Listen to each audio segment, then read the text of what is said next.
बिस्मिल्लाहिर्रहमानिर्रहीम। अस्सलाम वालेकुम दोस्तों, एक नई वीडियो के साथ हाजिर हैं। चले अपनी वीडियो स्टार्ट करते हैं। पिछले साल ही हमें अमेरिका की एक रिपोर्ट से पता चला कि चाइनीज़ नेवी के जो नंबर ऑफ शिप्स हैं वो अमेरिकन नेवी के नंबर ऑफ शिप्स से बढ़ गए हैं। ऑल्दो अमेरिकन नेवी ने ये नहीं बताया कि टनेज के हिसाब से आज भी अमेरिकन नेवी दुनिया की सबसे बड़ी नेवी है, लेकिन फिर भी नंबर ऑफ शिप्स के हिसाब से चाइनीज नेवी जो है उसने अमेरिकन नेवी को पीछे छोड़ दिया है। इसी तरह एक और ऐसी फील्ड है जिसके अंदर चाइना जो है वो अमेरिका से आगे निकल गया, बल्कि तमाम नेटो कंट्रीज से आगे निकल गया, और वो है हैवीवेट फाइटर जेट्स की कैटेगरी। देखें, आप एक हैवीवेट जहाज किसको बोलेंगे? जहाजों की मैं आपको बता चुका हूं कि कैटेगरीज होती हैं, इनके वेट्स होते हैं, उनके हिसाब से इन जहाजों को कैटेगराइज किया जाता है। JF-17 थंडर हो गया, तेजस हो गया, ये लाइट कॉम्बैट एयरक्राफ्ट्स हैं। ये दोनों जो है ये लाइट कैटेगरी के अंदर शामिल होते हैं, बल्कि तेजस को तो LCA बोला जाता है, लाइट कॉम्बैट एयरक्राफ्ट। F-16 भी एक लाइट कैटेगरी का जहाज है, तकरीबन 8500 kg इसका एम्प्टी वेट है। अगर आप FA-18 की बात करें तो तकरीबन 10,000 के करीब इसका एम्प्टी वेट आएगा।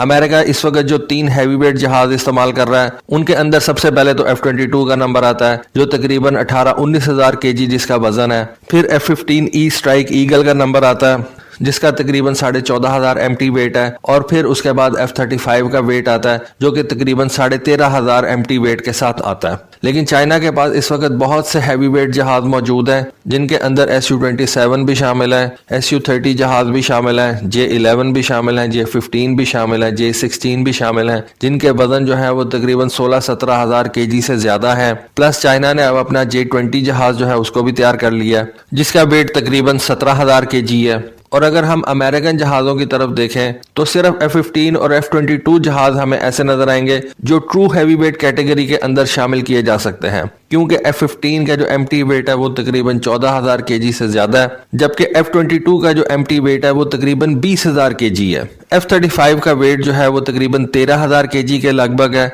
इसको आप मीडियम कैटेगरी का जहाज बोल सकते हैं। FA-18 जो है उसको भी आप एक मीडियम कैटेगरी का जहाज बोल सकते हैं। F-16 जिसका वजन 8,500 kg है उसको आप एक लाइट वेट फाइटर कह सकते हैं। तो अमेरिका के पास इस वक्त जो ट्रू हैवीवेट फाइटर्स हैं F-15 और F-22, उनका नंबर अमेरिका के पास उतना ज्यादा नहीं है जितने ज्यादा चाइना के पास ये हैवीवेट जहाज मौजूद हैं। मैंने आपको अभी बताया कि Su-27, Su-30, J-11, J-15, J-16, J-20 ये सारे के सारे हैवीवेट फाइटर जेट्स हैं, और अगर इनका नंबर जो है वो मिलाया जाए तो ये तकरीबन 1,000-1,200 के करीब बनता जाके। अब अमेरिका के पास 1,000-1,200 के करीब F-15 और F-22 जहाज मौजूद नहीं है। ठीक है, ये जो हैवीवेट जहाज होते हैं ये कोई गारंटी नहीं है कि ये जंग के अंदर आपको कोई डिसाइसिव एज लेके दे सकते हैं, लेकिन फिर भी ये जो हैवीवेट फाइटर जेट्स होते हैं इनके अंदर बड़े बड़े सेंसर्स हाउस किए जा सकते हैं जो कि लाइट वेट फाइटर्स के मुकाबले में बहुत ज्यादा बेहतर होते हैं, कारआमद होते हैं। इन जहाजों की रेंज जो है वो लाइट वेट और मीडियम रेंज के फाइटर जेट्स से ज्यादा होती है।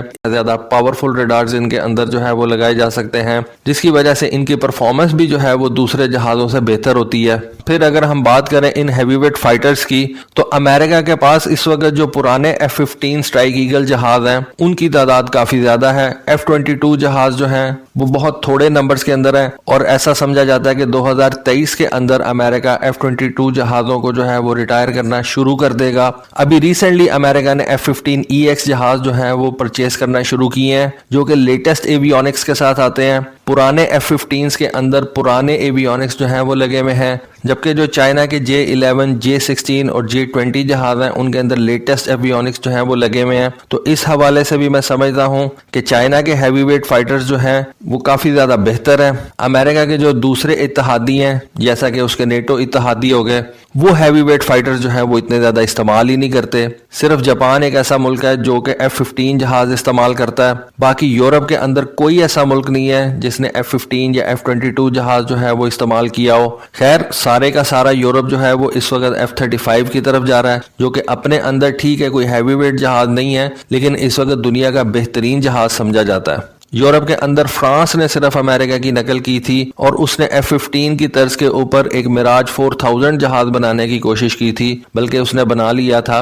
लेकिन फिर उसको प्रोडक्शन लाइन के ऊपर नहीं चढ़ाया था उसने। लेकिन सिर्फ फ्रांस ने ये कोशिश की थी कि वो एक हैवीवेट फाइटर जेट जो है वो अपने मुल्क के अंदर तैयार करे, उसमें वो कामयाब हो गया था। लेकिन ये मिराज 4000 जो है ये फिर मटीरियलाइज नहीं हुआ था। जबकि अगर दूसरी तरफ देखा जाए तो चाइना के पास इस वक्त बहुत ज़्यादा जो है वो हैवी वेट जहाज़ मौजूद हैं। SU-27 है, SU-30 है, J-15 है, J-11 है, जिसको वो मॉडर्नाइज भी कर रहे हैं। J-11 के अंदर वो अब AESA रेडार्स जो हैं वो लगाना शुरू हो गए हैं। J-16 जिनके अंदर ऑलरेडी AESA रेडार्स लगे हुए हैं, उनकी तादाद के अंदर बेपनाह इजाफा जो है वो चाइना कर रहा है। J-20 की तादाद के अंदर चाइना बेपनाह इजाफा कर रहा है। चाइना का ये जो J-31 जहाज़ है जो वो अपनी नेवी के लिए इस्तेमाल करने जा रहा है, आई बिलीव कि ये F-35 की कैटेगरी के अंदर आएगा। खैर अभी इसकी प्रोडक्शन जो है वो स्टार्ट नहीं हुई, लेकिन चाइना ने इसका मॉडर्नाइज वेरिएंट जो है उसको तैयार कर लिया है। उसकी तस्वीरें जो है वो इंटरनेट के ऊपर अब आ चुकी हैं। लेकिन ये जहाज जो है इसको आप मीडियम वेट कैटेगरी के अंदर रख सकते हैं। इसके एग्जैक्ट वेट का तो नहीं पता। ये जहाज जो है आई बिलीव F-35 की वेट कैटेगरी के अंदर आता है। चाइना के पास एक और जहाज है JH-7A।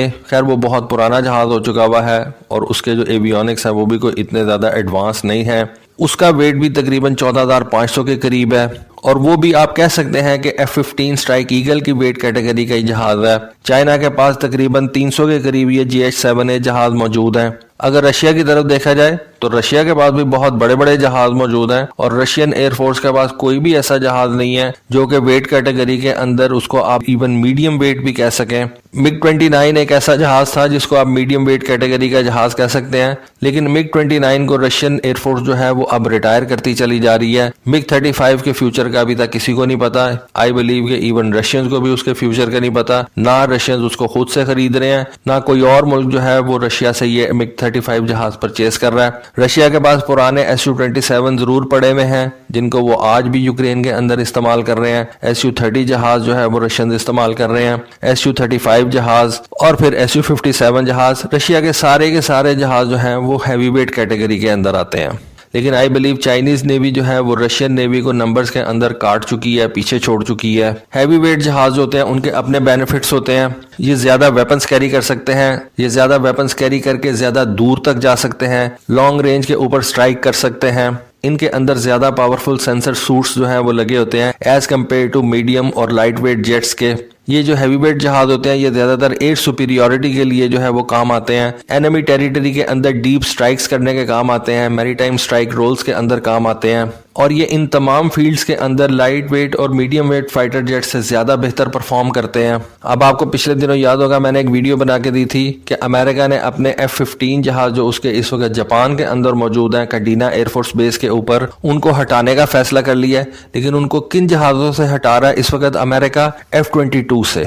F-15 की जो रेंज है उसको F-16 कभी भी मैच नहीं कर सकता। F-15 की रेंज को इवन आई बिलीव कि F-35 मैच नहीं कर सकता। ठीक है, F-15 की रेंज को F-22 भी मैच नहीं कर सकता। लेकिन इस वक्त अमेरिका को जापान के अंदर एक हैवीवेट फाइटर चाहिए जिसके अंदर जबरदस्त किस्म के सेंसर्स जो है वो लगे हों और वो चाइनीज एयरफोर्स को जो है वो बेहतर तरीके से काउंटर कर सके। इसीलिए उसने ये फैसला किया कि वो कार्डिना एयरफोर्स बेस से अपने F-15 जहाज उठा लेगा और उनकी जगह पे वो अपने F-22 जहाज जो है वो लाके रख देगा।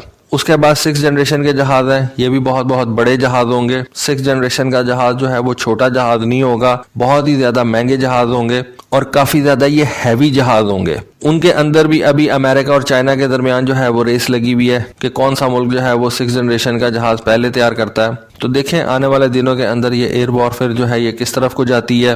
तो दोस्तों ये थी आज की वीडियो, ये थी आज की इन्फॉर्मेशन। होपफुली आपको आज की वीडियो, आज की इन्फॉर्मेशन पसंद आई होगी। कमेंट सेक्शन में अपने राय से जरूर आगाह कीजिएगा। आज के लिए बस इतना ही। Thank you. Allah Hafiz.